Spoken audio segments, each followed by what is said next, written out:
And we're live. Good day, Whiskey brothers and sisters, and welcome to a special edition of our Whisky Book Club. My name's Dolph. I'm the president of the Alberta Scotch Society, founder of the Whisky Book Club, and your host tonight. So what we're a group of geeks, love to share a dram and share a passion for reading, mostly about whiskey and whiskey-related activities. But tonight is dedicated to something a little bit different. We've been focusing on the development and expansion of craft distilling almost exclusively with our Canadian Whisky Journey. We've talked about innovation, inspiration for the last 9 weeks, but we could not, in all conscience, not talk about the big distilleries and what they're doing as well. Today, we visit Hiram Walker in Walkerville, Ontario, or you could call it Windsor if you want. And we're speaking with Dr. Don Livermore, who Blair and Davin have highlighted on page 184 and 185 of the Definitive Guide to Canadian Distilleries, the portable expert to over 200 distilleries and the spirits they make. And when we're done, the first hour, stick around as we'll continue the fun with our more relaxed atmosphere broadcast called The After Dram, starting, as always, 5 minutes after this ends. So let's start our roundtable introductions with our names, other platform handles, as well as your dram in hand. We're going to start with Davin, Blair, our spirits guides, and we'll continue with our special guest, Dr. Don, and then on to Kent, Nicole, and back to me. You're up, Mr. Davin. Hi, I'm Davin, the Kergommeaux. I'm the co-author of this book, The Definitive Guide to Canadian Distilleries, that we're looking at over these 15 weeks. And tonight I'm drinking, I have a number of whiskeys from Hiram Walker, but tonight I'm drinking starting with the Pike Creek 21-year-old. This is, and we're going to just move on from there and taste more whiskey. At Davin, D-E-K. On Twitter and Instagram. Thank you, kind sir. Hello, Blair Phillips, the co-author of the Definitive Guide to Canadian Distilleries. And tonight I am drinking a little bit of this, a brand new Pike Creek 15-year-old that's finished in Ontario Cabernet Sauvignon barrels. And Dr. Don. Hi, I'm Don Livermore, Master Blender Hiram Walker, and I'm the author of this PhD thesis here. If you really want to read good nighttime reading, the quantitative analysis of via gas chromatography, mass spectrometry, subsequent calibration of near-infrared reflectance for the Canadian whiskey aging process. There you go. A lot of words to that. So, and you're going to send me a copy if I want to read it? 72,000 words. I don't want to write again. Welcome and thanks for having me again, guys. Excellent. My name's Kent. I go by Whiskey Ass, and Don just scared me a little bit with that statement there. Anyways, tonight I am also drinking his Pike Creek 21. This won amazing amount of awards throughout the Canadian here earlier in the year. And on to Nicole. Thank you, sir. Hi, everyone. I'm Nicole. I go by Black Hat Whiskey on Twitter and Instagram. And Kent was so kind to provide me a sample of Pike Creek this evening, and I'm already dipping into it. Already, hi. Again, Dolph, of the Alberta Scotch Society. I'm your founder. I'm keeping these cats in line today. This is us. And I'm doing Pike Creek 21. Kent gave me some of this as well. And I'm looking forward to finding some of the Pike Creek, the 24-year-old later on. So let's start this off. Let's get our bearings with a couple pictures from Google Maps. So if I could get back in here, just show you kind of where I am. So this is a larger map. And then more, I don't have the smaller one, do I? Nope, not that one. I want this one. Right there. There we go. That's closer to where we're going.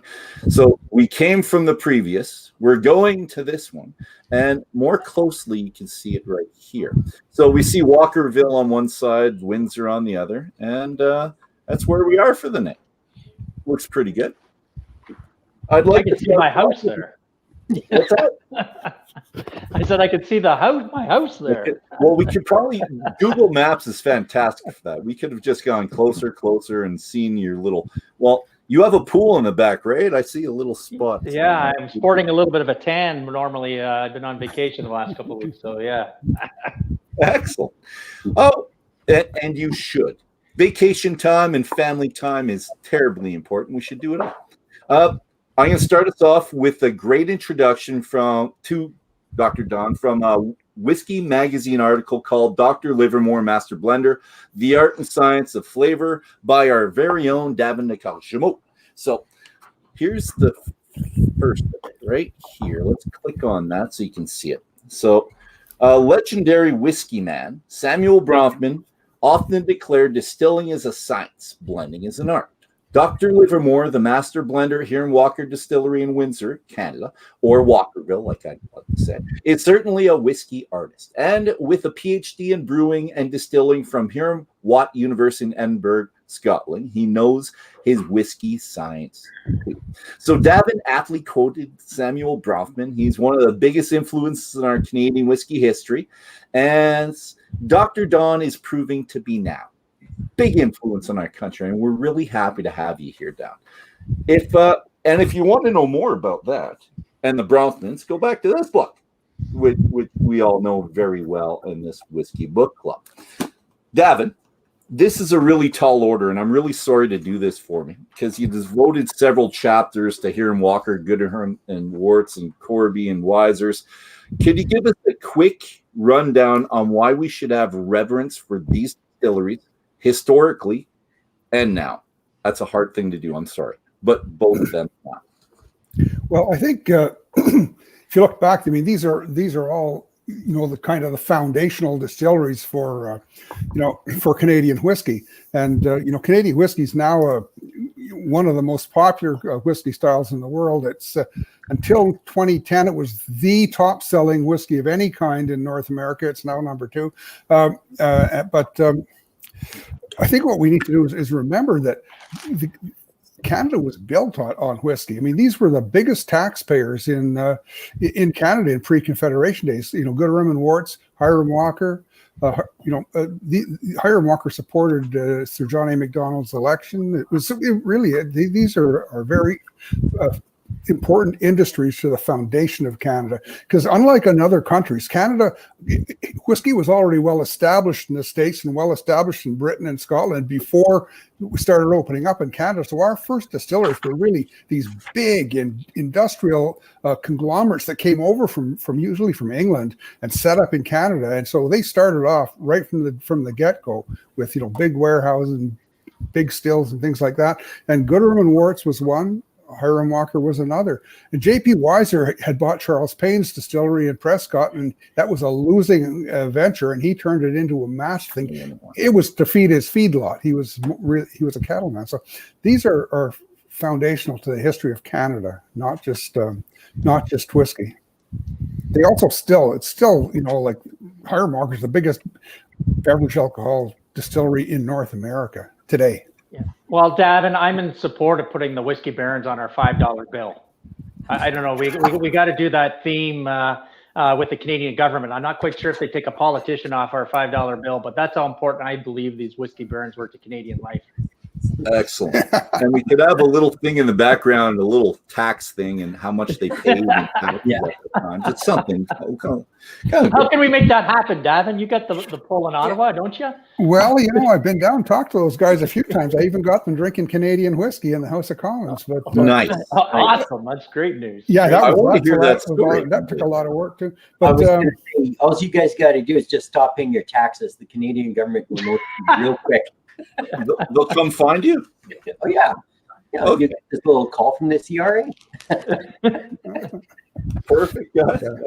I agree. I think it would be a really good thing. So I'm going to refer to these pages right here in the book. So Don, on page 184 and 185 of the Definitive Guide to Canadian Distilleries by Davin and Blair, they focus on you specifically. And the article's called "The Doctor is in, Meet Dr. Livermore." Actually, no. Meet Don Livermore, not Doctor. So, and that's why we're highlighting you today, kind sir, because they thought you should be the guy, the focus of these 2 pages, and we think you should be the focus of this Wednesday night. And it all starts with you getting a job at Hiram Walker, 1996, where you developed, and I got to get the quote, got to get my quotes. You developed your affinity. Dr. Don. Oh, I'm just going to say it. I'll read it. Sorry.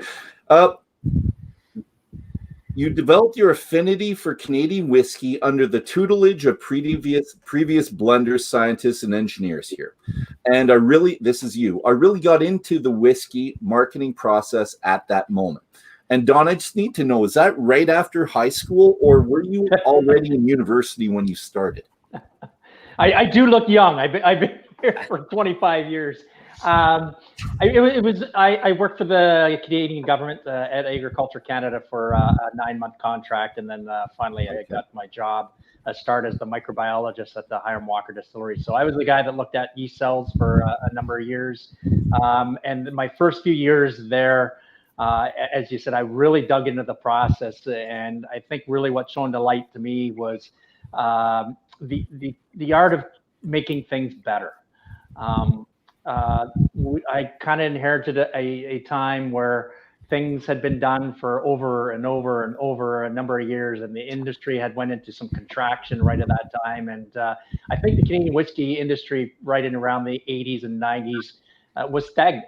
We didn't talk about Canadian whiskey as Canadians. We didn't do innovation like we had once in the past. But I think it was time for opportunity. And I think the first things I did look at is really on the brewing side of the business. And I was one of the first people in the world to use, and that was the big book I showed here earlier on my PhD, but using near infrared sensors in terms of fermentation science. So when I started the job to look at our 39 fermenters to measure the measure the sugar and the alcohol content and acid content, it would have been a 4-hour procedure in the lab for one fermenter.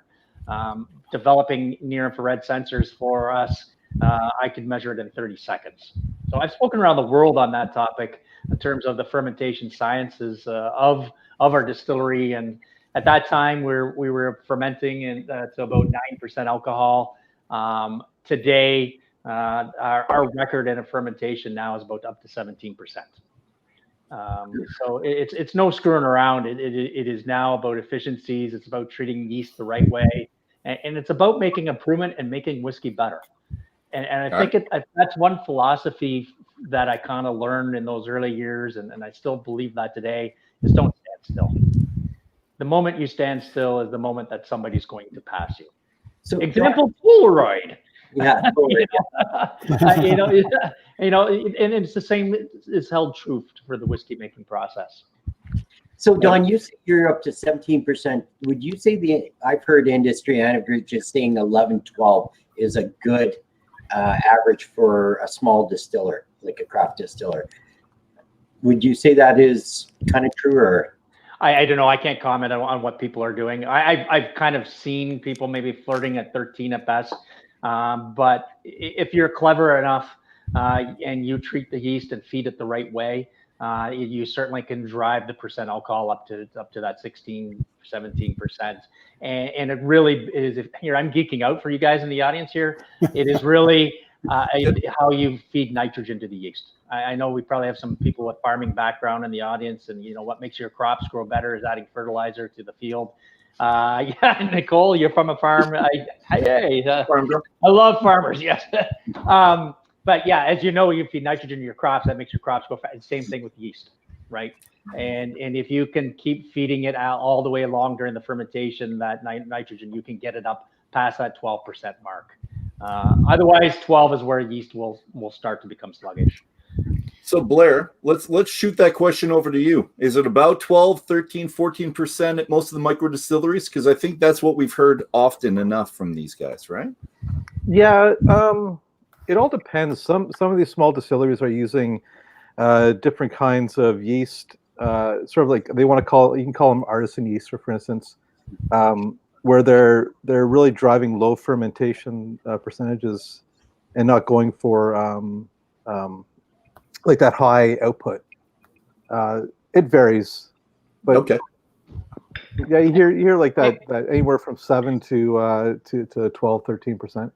And there's probably reasons for that. That's how you drive flavor, right? There's certain ways you treat the yeast by changing the nitrogen or oxygen or sugar or temperatures, levels, and for those smart artisan distillers, they're probably trying to hit a certain flavor profile, and that's probably why they're sitting there. And that's what they would care about more. For us as a larger side, certainly efficiency is an important thing to us. And they're not working with base whiskeys. Most of the people we've done or talked about, they're doing the single malts, right? So they're not trying to get the base whiskey and the flavoring. Couple questions, Don. First of all, was all the university at Hiram Harriet Watt? Sorry, I should say. My undergrad was the University of Waterloo, in Ontario, and then my master's and my PhD I did while I was working. So the company's been fantastic to me. They spent their money and they paid for my master's of science, and I did that from 2000 to 2004 by distance, and then my PhD was 2008 to 2012. So and it's very practical courses for what I do day to day, for sure. I'll leave you on as I ask this question. It's going right back to you. So when you first started, you were tracking the fermentation data relating to yeast, and that was during your first stint in University of Waterloo, or was that when you were? I had graduated from Waterloo. I had graduated from Waterloo at that point. So this was between my my bachelor's and my master's, and it was my first crack at a job. I was 24 years old. And I was still trying to get my feet wet in the industry, literally some days with mash on my boots, for sure. I mean, it really does start there. And if you can't ferment and brew, and I'll say this, and I don't know whether Davin quoted me per se, but I know I've said it to him before. Fermentation is the heartbeat. Okay. It's the heartbeat of what you do. If you can't ferment correctly, lots of other things can go wrong, and especially when it comes to the flavor of the whiskey. You often say we're brewers as well as distillers. Yes. And it captures it well because so much of the flavor is how it's brewed. Absolutely. Yeah. So I have a question to tag on to that. So it's been through these book club meetups that we've really delved into the importance of yeast. Why do you think other whiskey producers, Scotch, Irish, American, all seem to ignore explaining the large role that yeast plays in whiskey production? It's changing. It's changing. Bill Lumsden is certainly changing that with pardon me if I forget the brand that he's changed it with. Probably Davin or Blair will know. But I think it's going to change. The problem people don't understand and physically see it, Nicole. So if I sat on a corner bar stool in whatever bar and started talking about yeast to the consumers, they don't know and they don't care, and there's a little bit of a turnoff, quite honestly. I honestly think it's the visual, it's the visuals, it's that experiential, right? You can see a barrel, you understand a barrel, you roll a barrel. And I think that's why people today, like we're all having Pike Creek whiskey here today, and we get and understand finishing whiskeys. And that's what Pike Creek is renowned for, is finishing whiskeys in whatever type of barrel. I think for me as a blender is what's next. What are people going to latch on as the innovation of the future? And I think the next thing people see and get and understand, and you from a farming background would appreciate it, is grain. I really think we're looking at single malts as coming on. We're already seeing rye. I actually playing with very specific varieties of rye at the moment in terms of dialing up the spicy flavors to the whiskey. So I think if I'm going to see the next 5 years, it's going to be whiskeys probably with specialty grains. And we're already seeing it in the bourbon world, right? Yeah. We see it in single malts because I do talk about varietals when it comes to malt because people get it. Yeast you don't see. Now, there's hope. There is hope because I think the bread industry talks about artisan yeast. They talk about it in wine already. Is this natural yeast or is this so? And brewers will talk about it. We just haven't seen it flood into the whiskey scene yet. It is about timing. It is really about market timing. If I would have known rye whiskey is as popular as it was today, I would have put away so much more 10 years ago. And that's the hard part about whiskey is prediction of what's going to be. And Davin and Blair go to Whiskey Fest and we talk to consumers all the time. That's where I get my insights and what do you guys want to see? What do you guys want to see? So going down that line, you guys also use corn, right? Correct. So we make that with our base whiskey. So base whiskey is double distilled, right? So that's once through a column still, and then next to a rectifying still. That makes your light, smooth whiskey. And it's not vodka, but it is light like vodka. There's a little bit of character to it.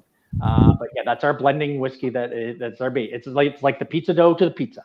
Yep. The rye whiskey's the pepperoni, right? That's the flavor, right? So yeah, we make base, and that's tradition Canadian whiskey.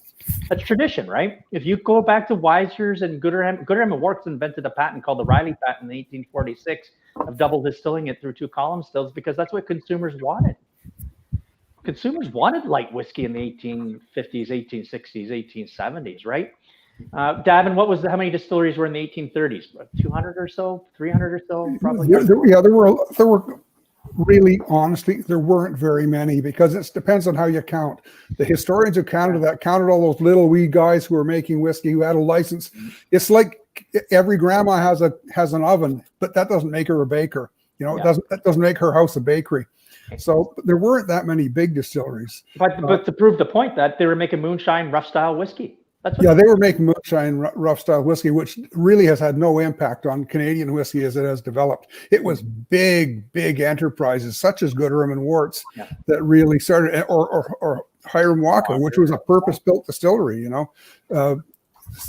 So I mean, it's kind of a little bit of this, two different things. I mean, there was some massively huge, heavy whiskeys back then. Seagrams were turning out whiskeys that just would blow your mind. And I actually got to taste some from the late 1800s when I was first researching the book. My goodness, this was 32-year-old whiskey from Seagrams in Waterloo that was, honestly, I've never tasted a bourbon as big as that whiskey in my life. And so it all depended. I mean, a lot of the whiskey back in those days was sold when it was very young. So yeah, they did try to get a lot of the noise out of it. Yeah. And a lot of the distillers were trying to make lighter, smoother whiskey. And I'll use the word traditional Canadian whiskey, like a Wiser's Deluxe or a Crown Royal or Canadian Club. Those are your lighter, smoother. And so when we make base whiskey, that's majority what because that's what our consumers wanted in the past. Yeah. Right. And you choose the grain in your region that has the best yield, best price to double distill. So we in Southern Ontario will choose to use corn. You guys in Alberta will probably use rye or wheat or something of a smaller grain, because that's the best yielding out there to make. So is there a particular corn that you use? Like here we have Tabor corn, and it's just very, very sweet. No, but when we double distill it, you remove the flavor anyway. So it doesn't matter. It doesn't matter at that point. Tabor corn would not work in a large commercial distillery, because it's sweet corn. Yeah. And first of all, it's mostly water, so it's great. Like Bridgeland is making Tabor corn whiskey, which I hear, I haven't tasted it yet, but I hear it's really good. But in large quantities, I don't think it would. I think it would really be produce not a lot of alcohol. And I also think that the way that the sugar turns to starch in the corn is it takes time, and now that they've got these super sweet corns like Tabor corn, you got like a whole week, and all of the corn is not going to be at the same stage. Tabor corn is great for the table, but it's not like Dent corn, which is the best corn for making whiskey. Yeah, but Canadian whiskey went light at the same time that Scotch went light and American whiskey went light. They all went light because they were trying to keep up with vodka. Back in the old days, a lot of Canadian distillers were making really rich, robust whiskeys, and Corby was one of them. And if you look at some of the early Corby whiskeys, I mean, they were making bourbon that they sold in the States as bourbon, and rye whiskey that they sold in the States as American rye, and things like that. But really, I mean, Larry McGuinness is the guy who took credit for inventing light Canadian whiskey, which he said he did. I guess it would have been in the 60s and 70s. But at the same time, we had the Scotch. All the Scotch whiskeys were light, just as light as any light Canadian whiskey. And the same with the American whiskeys. They all went light at the same time because they just couldn't keep up. So it's not like Canadian whiskey has always been light. We just jumped on the same bandwagon the Scots and the Americans were jumping on. But then, people just assumed that Canadian whiskey was light and must have always been light. But really, there are a lot of pretty robust whiskeys that were coming out. But not all the distilleries did the same thing, though. Some were doing it, and I gather from your books that Gooderham and Worts was one of the distilleries that was making it. But remember, Gooderham and Worts didn't start out as a distillery; that was a mill, and they made alcohol as a byproduct of making animal feed. So it was I mean, they made antifreeze when antifreeze was more profitable than alcohol and things like that. But hand sanitizer. They made a lot of rum too. They made a lot of rum there. Sorry. I said they probably would have made hand sanitizer at one point. Well, see, that comes back to the point that I made earlier. Is you don't stand still. Dude, don't stand still. And by the way, congratulations on that hand sanitizer program you had, Don. Honestly, that was a lot of effort. More effort. I can't imagine. I saw the trucks you were filling with hand sanitizer. Holy crow! Making 20,000 liters a week, and we're working with the Ontario Medical Association and distributing it. So it was quite the endeavor. It has slowed pace now. The demand or the market has caught up. But I hope the politicians were watching that. Distilling is more than just evil. At least locally, they were watching for sure. It saves lives. Yeah, absolutely. Yeah. All right, I'm going to bring us back to our book, or to the book, and this is a quote from, it's either Davin or Blair, because we don't know who writes these in the book. It's one or the other. They won't tell us who did it. So PhD studies followed at Heriot-Watt University in Edinburgh, and where he quantified the aging process of whiskey in wood. So Davin, what exactly did he quantify? So what do you mean by the aging process? Try to put that together. Well, here's what I'm going to preface this answer with. Okay. I would be grateful to Don if he would correct me. I have read his thesis, every word, several times, and I spent 4 days poring over it with Don Livermore standing over my shoulder telling me what these things meant. But what he did, for what I can recall, and please just jump in and tell me I've not quite understood it yet, Don, but was to draw samples from these whiskeys, for barrels of whiskey as they were sitting in barrels from the beginning right through for at least a year, perhaps longer. And what he did is he said, these chemicals are in the whiskey now at this concentration, and then these chemicals, a month later or whenever period of time later, and so on. So he could draw graphs and show how each of those various chemicals were pulled out of the wood over time, and how after about 200 days, it stopped pulling chemicals out of the wood. There was still ethanolysis going on, so you're still getting some conversion of wood into congeners, but pulling out the things that are there. He also looked at the formation of acetaldehyde, which is I learned from Don Livermore, is a key indicator of the age of the whiskey, because it's a straight line.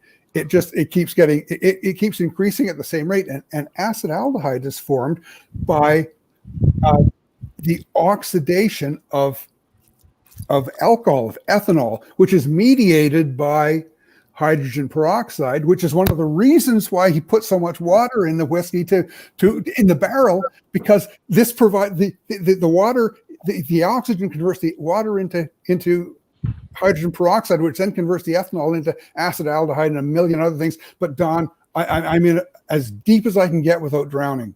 So Davin, just drop the mic now. Just drop the mic now. Yeah. that was pretty good. I mean, it was pretty good. That was the first part of my thesis for sure, was gain an understanding of the quality of wood that gives you the molecular compounds that come into whiskey. And Davin's absolutely right.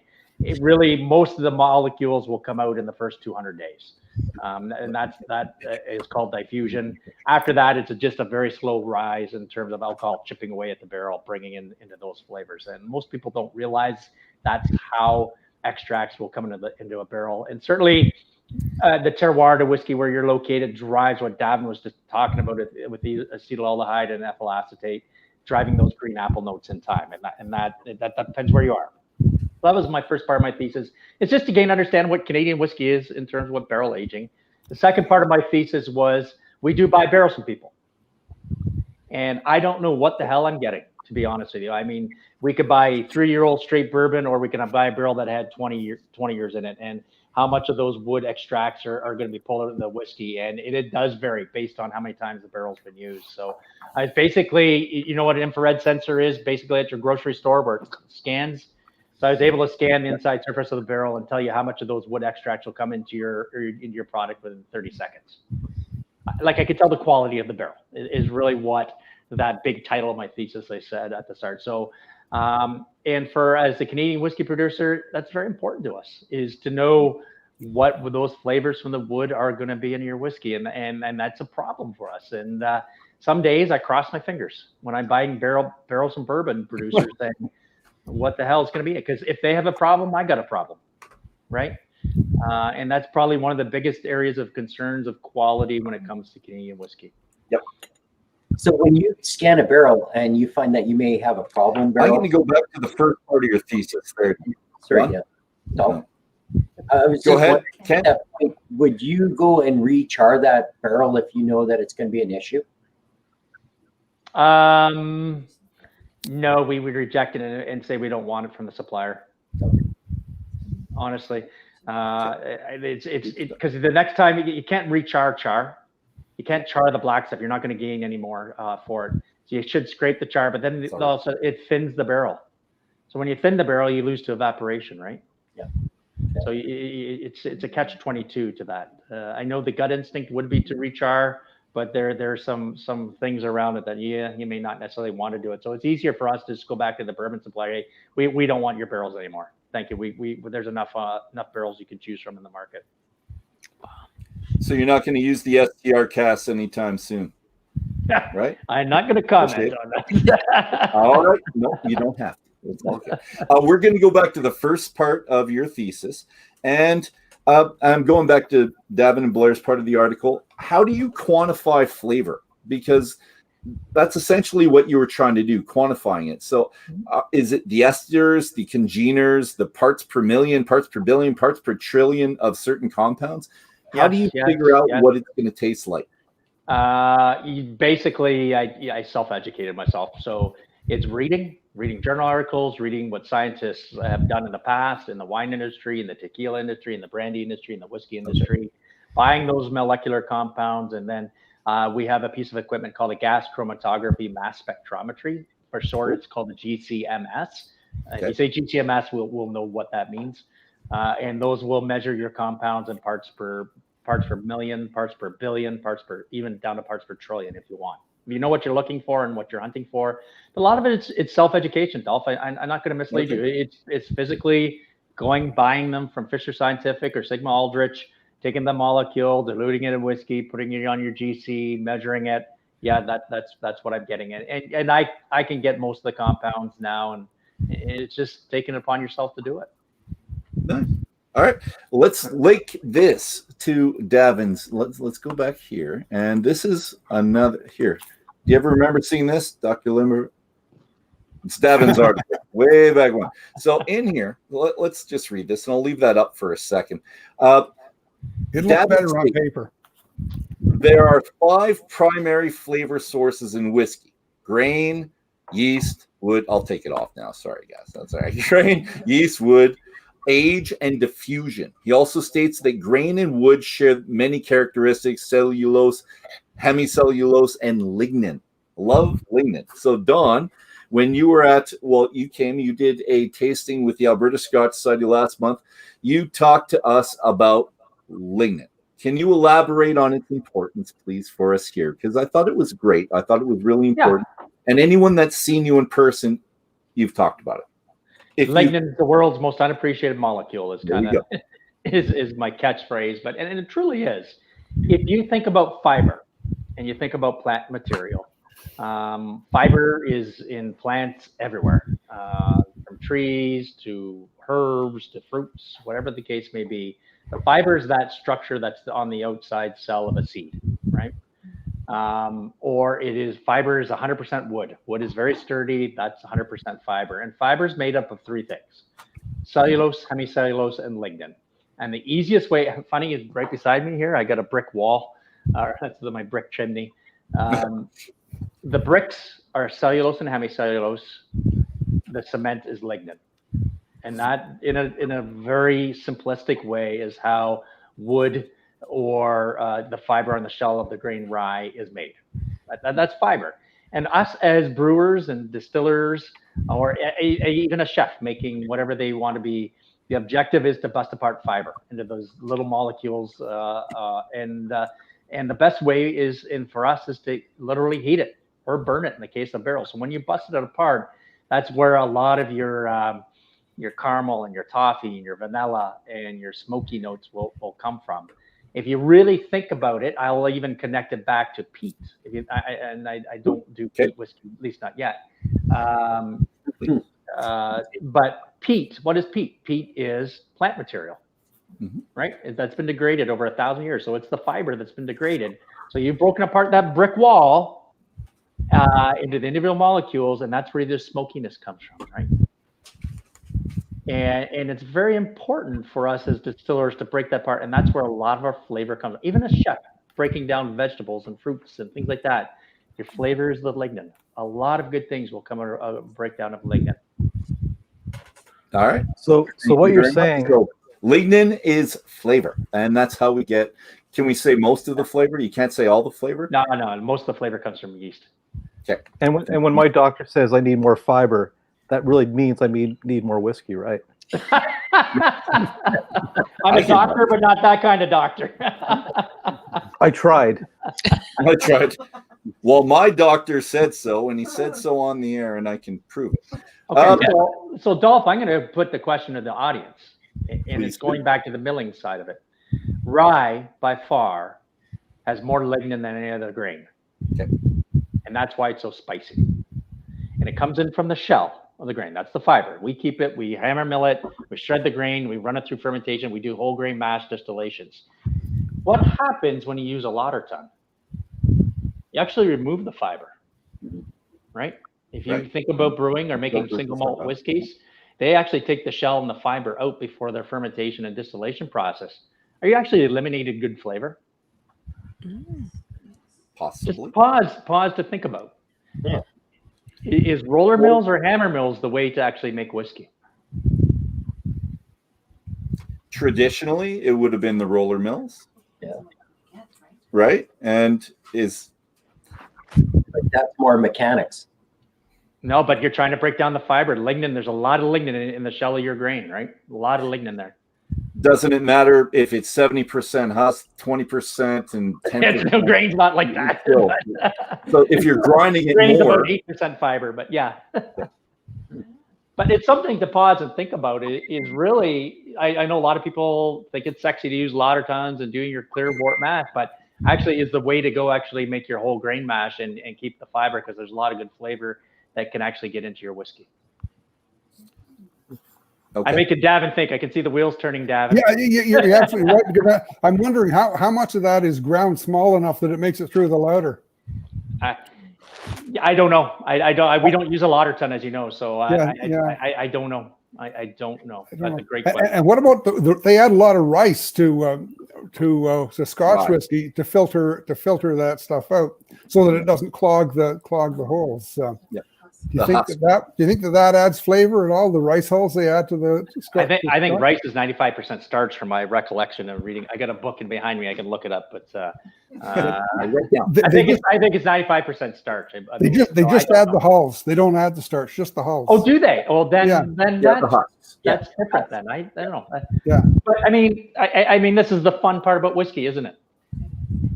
This is the fun part. You think about where you can bring flavor in and different ways of doing it. And I hope that some of the small distillers are going to watch this show eventually and hear you ask that question, because you know what? I think light bulbs are going to be going off over people's heads, and we're going to be seeing people like Stillwater's distills on the grain. Their single malt is really quite robust in flavor. And maybe that's the reason why. I don't know, but brother, it sure raises the question. Yeah. And it probably is. It would be my hypothesis anyway. I don't know much about the products, but that would be my hypothesis anyway. Yeah. Well, Dolph, when we start our distillery, we know where to go. Well, and we already have some information in the PowerPoint that Don gave us. At the certain temperatures, you're supposed to get out certain flavors as well. On So I'll be distillation, playing with the temperatures and if we were going to do something like that, that's how we would progress. The other day, and I distilled water. Good idea. Just Dr. Don, question for you. Do you think because you work for a large distillery conglomerate that your work in innovation and experimentation is often overlooked by the average whiskey drinker? Oh, like the one in your hand right now. Loaded question. Yeah. I hope not, but I think they do. I know this. You guys know I innovate like no tomorrow, and I'm playing around with stuff all the time. But from a not so much of a whiskey connoisseur, I think they would look at our products more as a commercial way. But that, to me, Nicole, falls on my shoulders. Right, I got to go out there and tell that story, and I think Davin and Blair are great writers to our industry, are champions telling our products, at least domestically. And I know you guys, Davin, I talked to somebody today that was talking to you from Edinburgh earlier in this last month. So I know Davin gets out there internationally for sure, and somebody has to champion Canadian whiskey, and I think that's what's been missing for a long time. Well, and you're doing that now. You're championing it now, and we see you online a lot. So you're a presence online. You're doing your part in this, and it might fall on your shoulders, but there's other shoulders as well. And I think we're doing fairly well. But to answer Nicole's questions, just for my brand specifically, we got to go out there and tell that story that, we are very innovative and we can do some small things inside of a big distillery. And it's our responsibility to tell that story. And if that's answering your question, I think most people think it's a commercial process, but I know it's not. I know the flexibility, the number of brands that we make, you'd have no idea. I know Davin and Blair does because they come and visit me before, but the number of SKUs of stuff that we can potentially make is absolutely incredible. And we'll be going there to visit you as well, Nick. Oh, you're more than welcome. Well, the one-on-one course is where we need to go. Yeah. One of the things, Don, that I promote on the Whisky Book Club as often as I can is for people to go to your blending 101 class. Yep. And do you remember the first time I walked in and saw all that whiskey there? You had all those guys. Remember, all those guys were standing around. They were in jackets. They were all feeling pretty good, but at the same time a little bit intimidated. And you had 35,000 bottles of whiskey out there for them to choose from. Not that many, but man, it went from that end of the room to that end of the room, and everyone was different, and everyone was a component. It was a component whiskey that you could use to make these different your own blend. And I really am encouraging people to go there and see that, just because it is so eye-opening. And whether their blend is the best in the room or not so great at all, it won't matter. What matters is that they see all the parts and the possibilities. And that's what I'm saying. I think I'm up to 140 different prototypes I show on the table today, but I can even put more out there. That's the funny part. And the thing is, too, Davin, and I was on LinkedIn today with a well-known writer too, and he was talking about the Pike Creek 15 year, this one that I'm drinking here. And he was concerned that how do you mask that wine flavor in the whiskey? Sometimes people have too much wine in the whiskey and it's a turnoff. And I kind of replied back to them, but there's a bunch of consumers out there that really like that. They do like the finish. There's a series of 15-year-old. Yeah, there is a series of consumers that really like finished whiskeys. And it wasn't this person's cup of tea, and maybe I'm not making whiskey for him. This is whiskey. There's all types of different whiskeys. There's all types of different palates is my point. I mean, I want to make a whiskey for you. I want to make a whiskey for you. I want to make a whiskey for you. And I know, Davin, you don't drink the same whiskey every night, or Blair, or you guys drink different things. That's wonderful. That's okay. Okay. And that's the fun part. Has this writer tasted Pike Creek 15-year-old? No, he doesn't have access. Because I just tasted it right now. What I get in this is a lot of spice. I don't get a lot of wine. I think that the wine has been kind of folded in quite nicely. But I mean, if he wants to know about wine flavoring, he should look at the first releases from Brook Laddie, when they reopened Brook Laddie, they would sometimes finish the same whiskey and 5 times in different barrels until they finally got it tasting good enough they could sell it. Yeah. So it was, and there's, look at Macallan. Why did people love the old Macallans? It was because they were flavored with Paxaret. Yep. This is wine. I mean, when they stopped flavoring Macallan, then they introduced the fine, the fine oak series and all that. And Macallan's, a lot of Macallan collectors stopped collecting There's it. nothing wrong with all There's this. nothing wrong with that whatsoever. And my comment back to the fellow, I said, hey, you might not like wine finish. That's your cup of tea. We do make a Weiser's 15-year that does not finish in a wine barrel. So that's the fun part. You are able to do many different things, many different ways. And that blending 101, thank you, Davin, for pumping that for me. Hopefully we can get that started up again. It's the wonderful boat thing. And I always say this, is Canadian whiskey is the most innovative, creative, adaptable style of whiskey there is. All we'd have to do is be made of grain, fermented, aged, and distilled in Canada, aged in a wooden barrel of less than 700 liters for a minimum of 3 years and 40% alcohol. They don't tell us we have to use a mash bill. We can if we want. Other whiskeys do that. They don't tell us how to distill it. Call them still pot stills, my choice. And they don't tell me the barrel type I use. Wine barrels, rum barrels, used barrels, new barrels. All it has to be is wood. Yeah, that's exactly the same. That makes Canadian whiskey diverse. Isn't that Canada? That's the very same as American whiskey, though. American whiskey has all of those options, but they also have the option of not aging it. And they can add 80% neutral spirits and still call it American whiskey. So I don't think Canadian whiskey is more diverse, more flexible or diverse than American. It's less. There are more regulations governing how you can make Canadian whiskey than there are American. If you look at them, if you really go through that. There are concrete rules that protect the consumer. It's got to be aged in a wooden barrel of less than 700 liters, a minimum of 3 years, made of grain. You can add, there's enough concrete there, but there's enough latitude that you can play and make many different things. Yeah, absolutely. Now, I've heard this conversation from these two gentlemen a lot, so I'm going to cut it off there. What we can all agree on is that ours is yummier. It's better. Thank you very much. We agree on that, and I think we agree on the other stuff too. We just approach from different angles. Yes, I think so. I think so. And your semantics, I think it is semantics. But I want to ask 2 questions because you talked about the grain neutral spirits, but I'll get to that in a second because I wanted to ask Blair if he did the course. Did you do the Whiskey 101, Blair? No. Well, when I visited one time, they were setting up for it. I was with Davin, and we were there for the release of the first Northern Borders collections.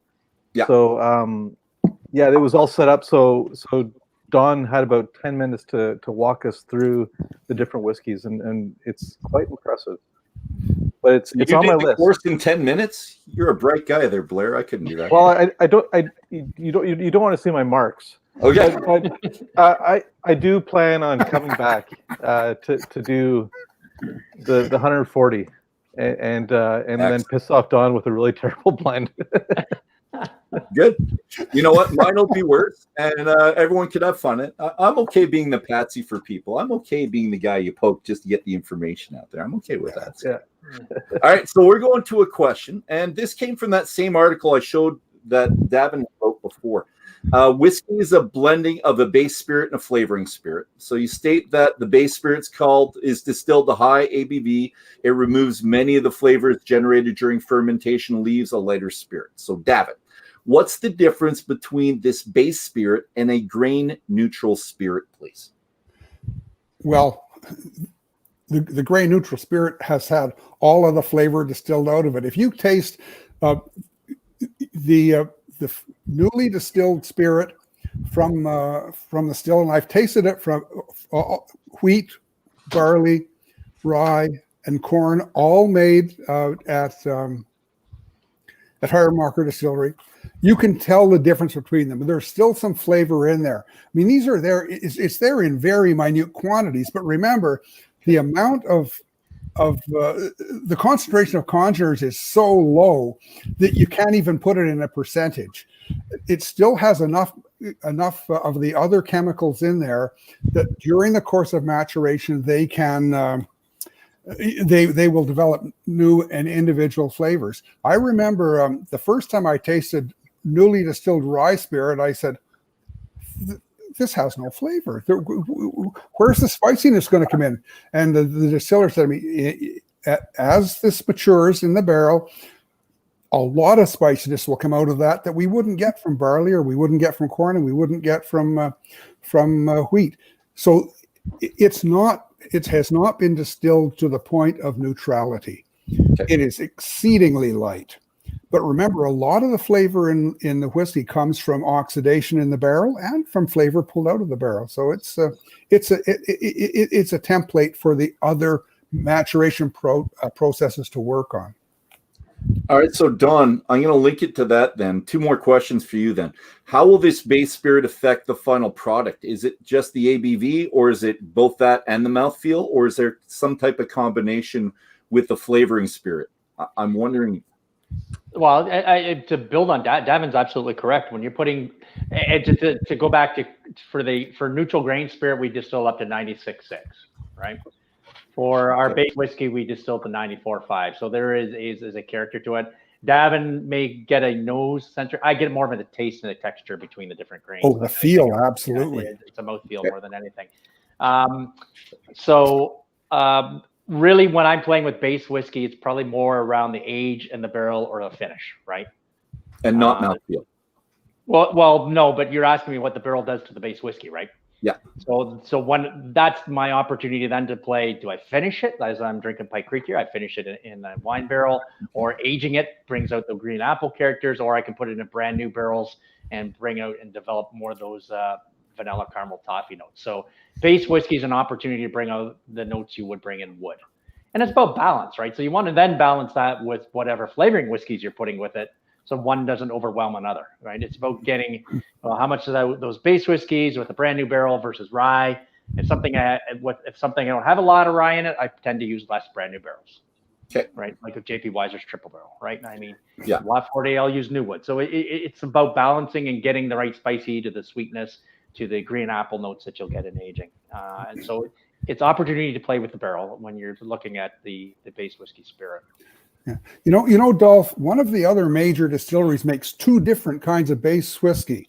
They're both made from corn, but one of them is made in batches and it's allowed to ferment a little bit longer, and they hopefully get a little bit of infection in that. The other one is cooked differently, and it's done in a continuous cook, and it's fermented in a closed fermenter.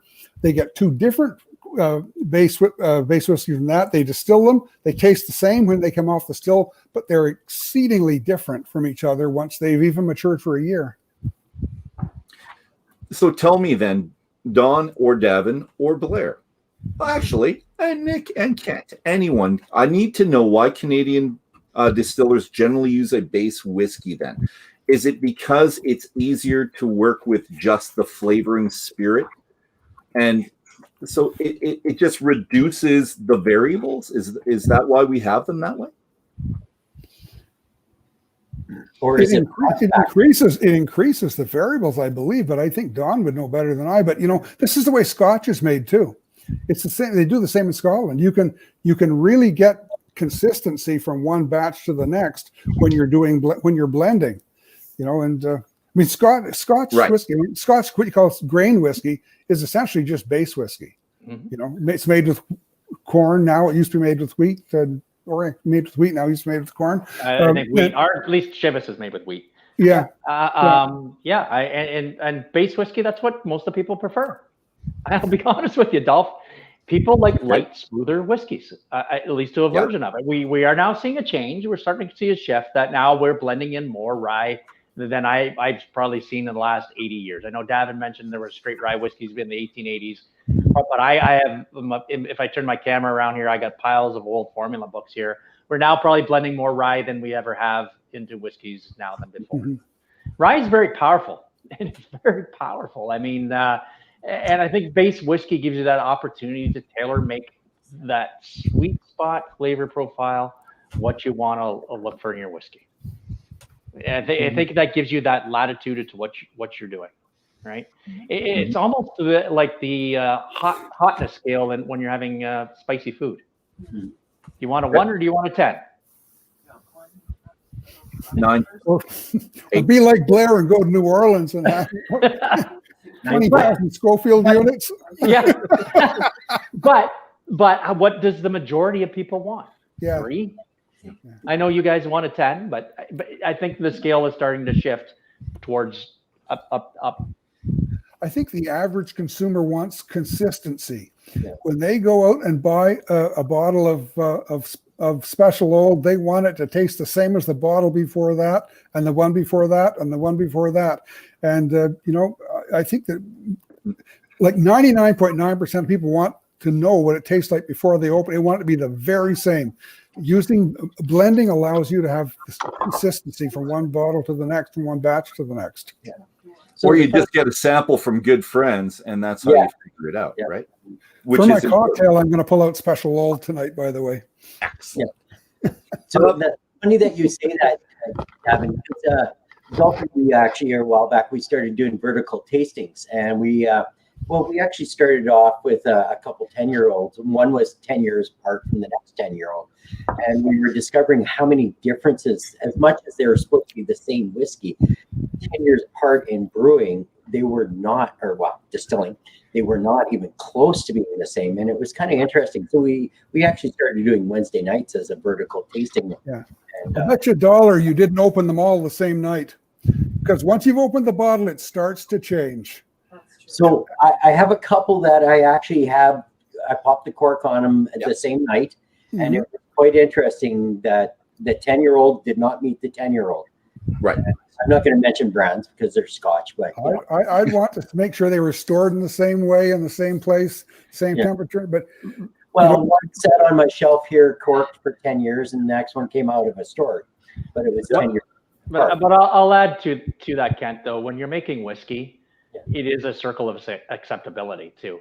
There is going to be differences from batch to batch, and that's what blenders do, is try to make it as consistent as possible at the same time. But we do understand and recognize that there's going to be a circle of acceptability.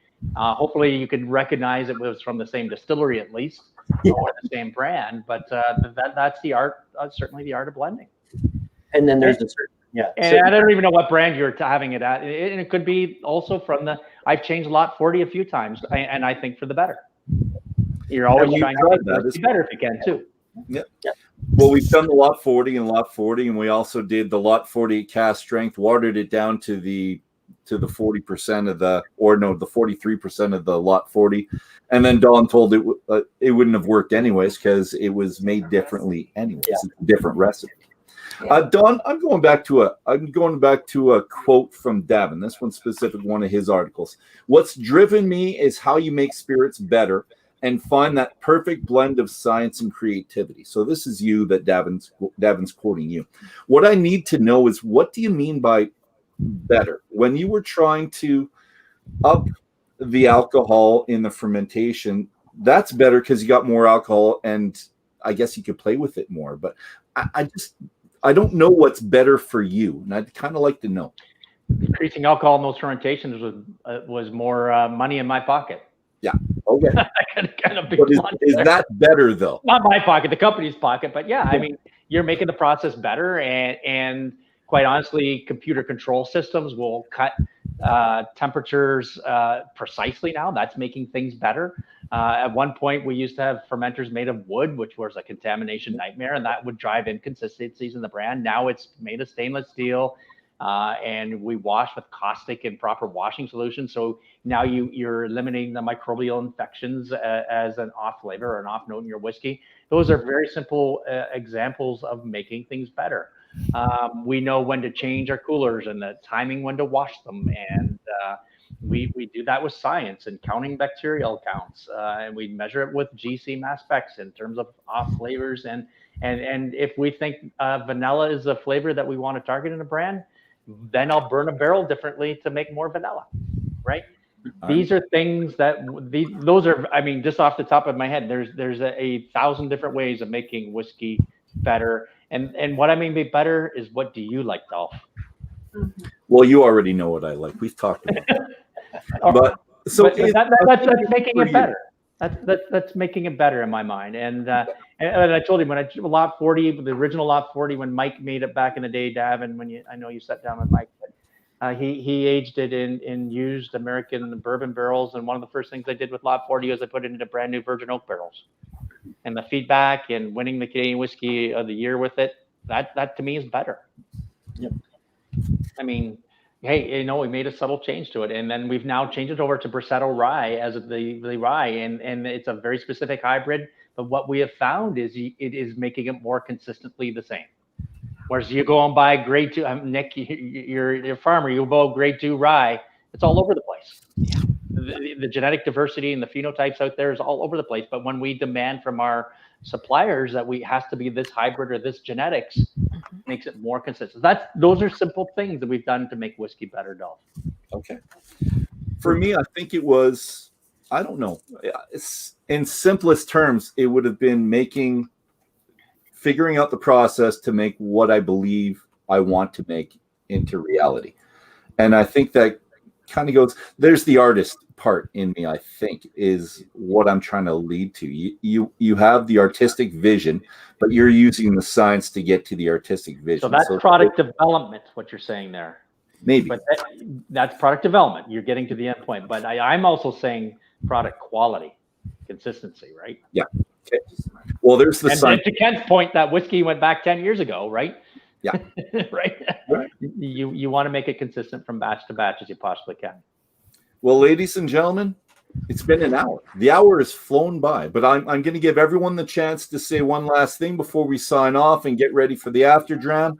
So let's go, Nick, and then Kent, and then Davin and Blair, and we'll finish off with Don, and then I'll sign off. How's that? Any last words, guys?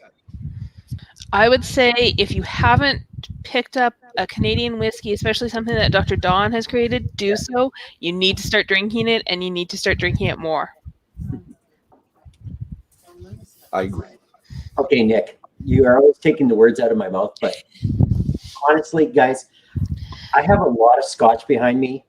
There's people out here that have a lot more than me. This last 8 months going into Canadian whiskey has probably been some of the best drinking I've done in the last, let's just leave it there. Quantity or quality, buddy? Quality, all Quality. I will put any one of the Canadian whiskeys up against any one of the scotches out here at a third of the cost. And we're the Alberta Scotch Society, so that says something. It does.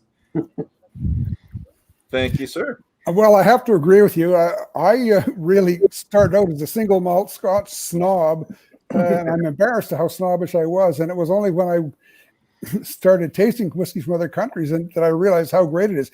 You spend just a few dollars more on Canadian whiskey, and you get so much more whiskey. It really, and of course, it is like, a quarter of the price or less. And I just would like to lobby Dr. Don.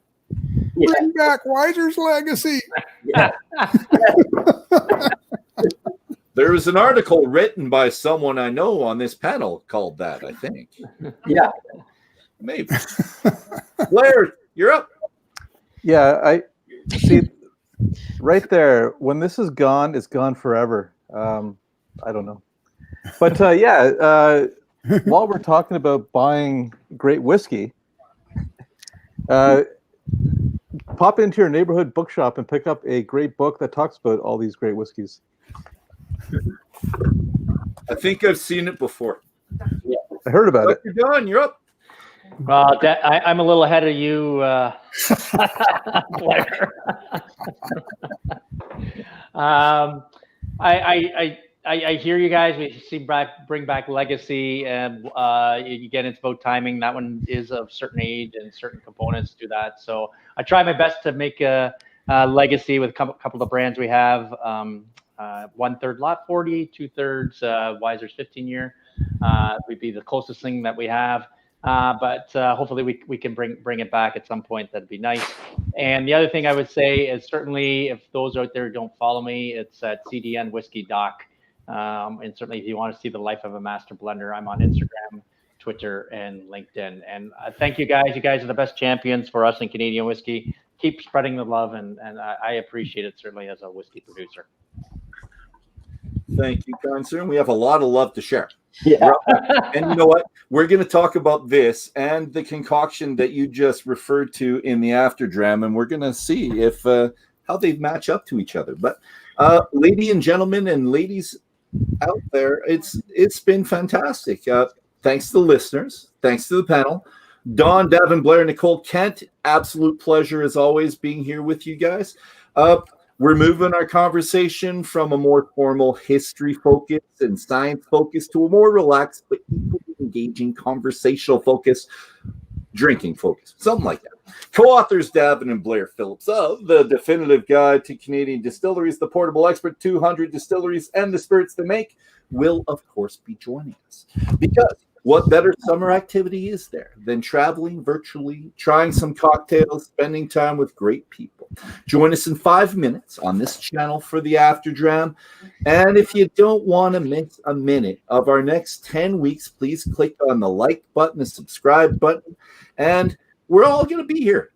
Every one of us, Nick, Davin, Blair, Kent, Dr. Don, and I will all be here to talk to you about this and other arms with all the other stuff you can see up there. It's all good. Thank you very much, and have a fantastic couple minutes, and we will see you in a bit. Cheers, everybody. Have a fantastic time. Ooh, I'll get up. Cheers.